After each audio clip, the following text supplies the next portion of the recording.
Man, I miss E3. A nice concentrated week of game announcements, demos, and excitement. With the big bad Resident Evil 6 disease making its round trip around the world, it went and handled just about every game event for the year, with the biggest of course being the Sonic South by Southwest panel. E3. In its place, a bunch of companies plan their own digital events, along with Mr. Video Game Show himself, Jeff Keighley. Dubbed the Summer Games Fest, it was a months-long spread of gaming showcases from various companies. And it wasn't very good. The first big event at the Summer Games Fest was Sony's PS5 Future Gaming event. It was set to show off Sony's upcoming console and its game lineup. So, naturally, to start off their big console showcase with a bang, they show GTA 5. A 7-year-old game that was on the PS3. No additions to new content, just GTA 5, again. 3 generations in a row.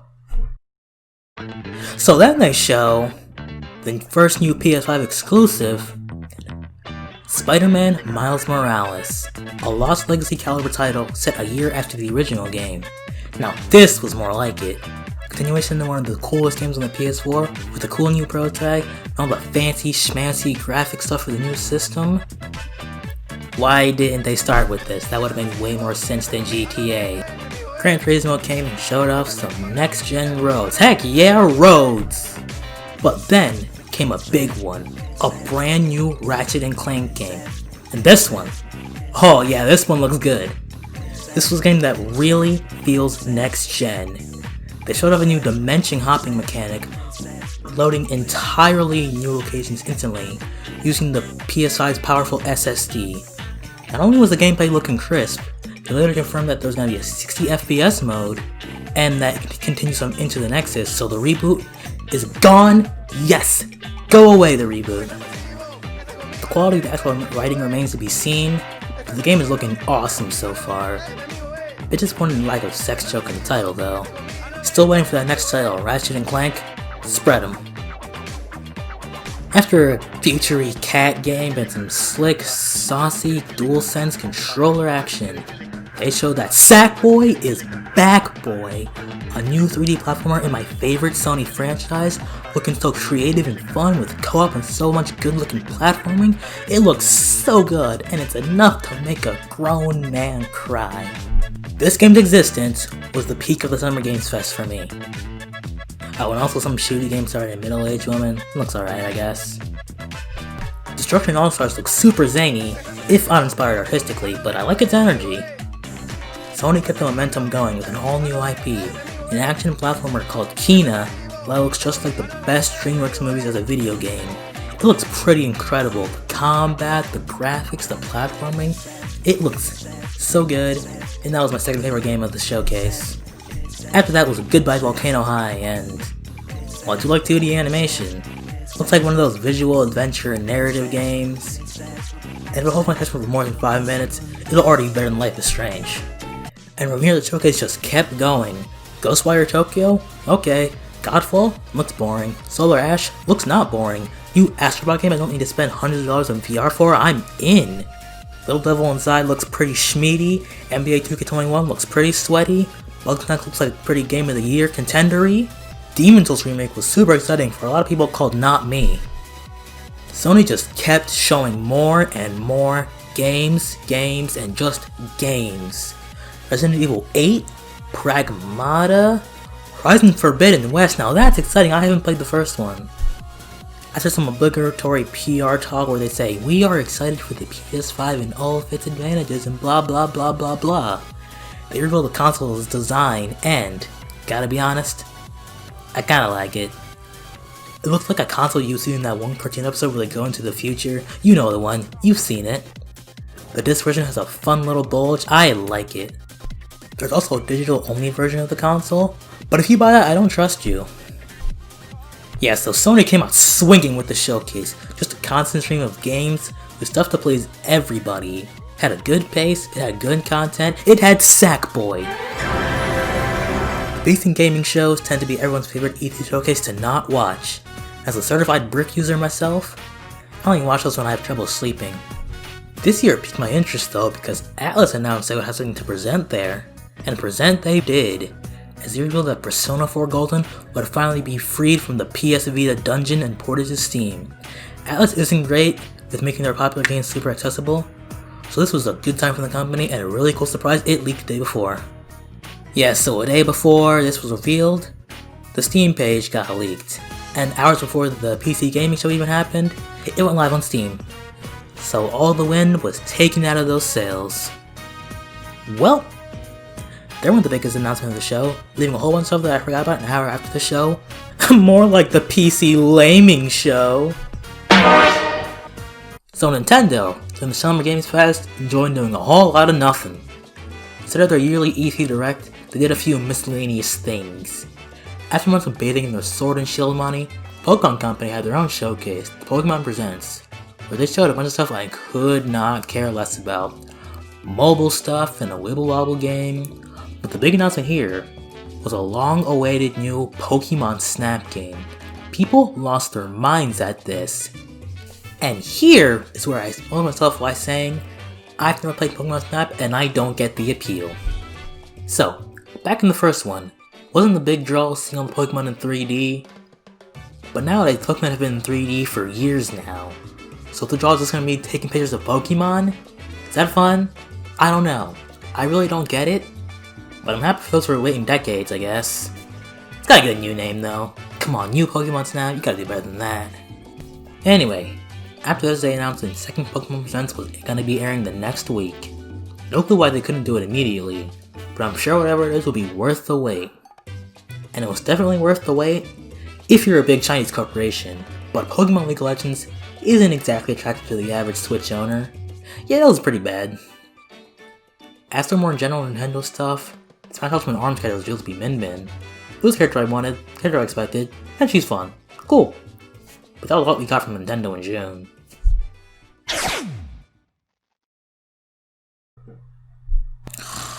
I sleep. I sleep. Ooh, Skate 4. Back to sleep. I'm still asleep. Crash 4 looked like one of the best platformers ever made. But after that was an hour and a half of games that aren't very exciting. I'm not gonna downplay these indie devs, but none of these games left much of a lasting impression on me. Not much looked bad per se, but nothing got me excited. They put Aang in Smite. Going into the New Games Plus Expo, I was hyped. Sega, SNK, Atlus, Bandai Namco, Way Forward. This showcase should be awesome. Why was it so bad? How do you have such a good lineup of developers and announce nothing of worth? Atlus showed the Switch version of Catherine, showing nothing new, and the game was coming out in a week after. Cold Steel 4? Already announced. Guilty Gear Strive? These characters are already announced. Fairy Tail? Already announced. Sancho Collection? I had this game. Suda showed off No More Heroes gameplay, but blocked the footage so we couldn't see it. I'd be upset if it wasn't hilarious. A new Harvest Moon game was shown, looking terrible, and coming just in time for all the Harvest Moon fans to play Story Season instead. Like crap. It's exactly what it looks like. One of their new trailers for a new game was this.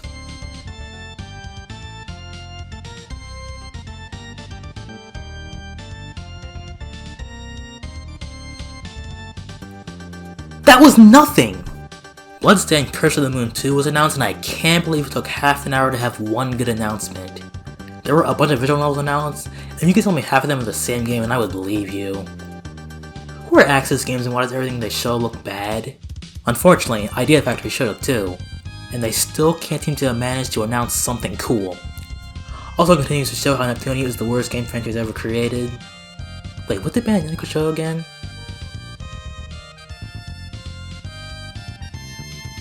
Well, it's no Tales.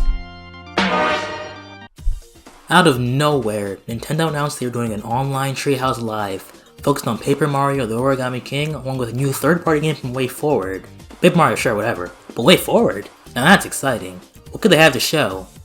So after they showed some Paper Mario, which was a pretty boring demo of the game to be honest, the new Way Forward game turned out to be a licensed Bakugan game. You know, it's one thing to hype up a reveal from a popular dev and have it be a Bakugan game.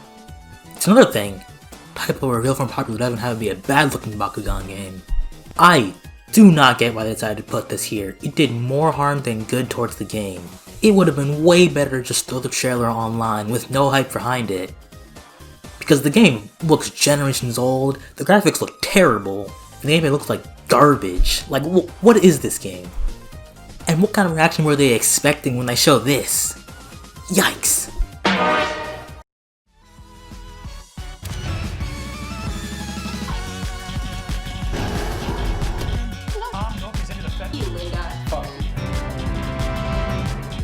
It's okay, just bathtub scene for some. No. Yeah, Devolver did their thing. I bet plenty of people had bad summers, but Ubisoft? Now they had a bad summer, and they really weren't putting their best foot forward. Ubisoft forward. This Ubisoft showcase was kinda like a paper cut. It sucks and you're not happy about it, but hey, at least it's over quick enough.